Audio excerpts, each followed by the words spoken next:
связала. Красиво очень. Приятно одевать.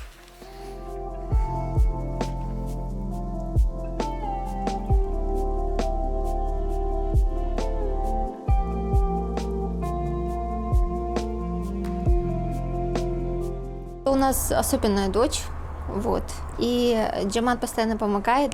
Суть вот этой всей идеи, чтобы быть полезным моему ребенку и чтобы показать людям, что мы не просто вот как бы, ну, в хорошем все это в смысле, да, я имею в виду, привыкли, что нам помогают. Я просто хочу, чтобы люди видели, что мы, как родители, стараемся быть полезным нашему ребенку.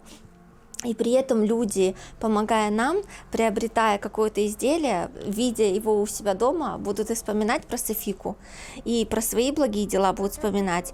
И это будет поводом сделать за нее дуа Аллаху, иншаллах.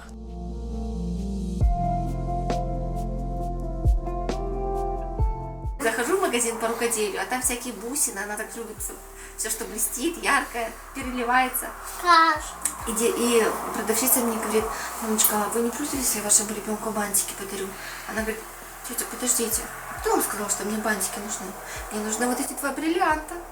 Выбрала себе пуговицы.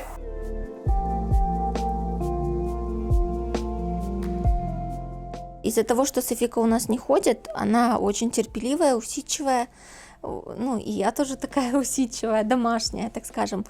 Вот. Она все время со мной рядом, и она видит, как я вяжу. И часто мне говорит: Анака, давай я попробую. Вот. И я ей, естественно, рассказываю, вот, для чего я стала вязать, что дает нам это вязание. Вот. И она интересуется этим. Я ваш.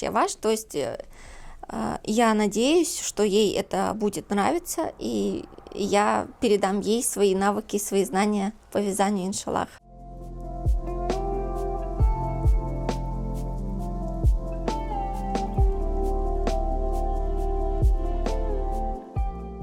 Так получилось, что у нас как будто бы семейное производство. Почему? Потому что вот эти пришивания бирок, установка фурнитуры, это достаточно тяжело. Силу надо в руках иметь. И мне в этом помогает муж. Так что я вяжу, а он пришивает.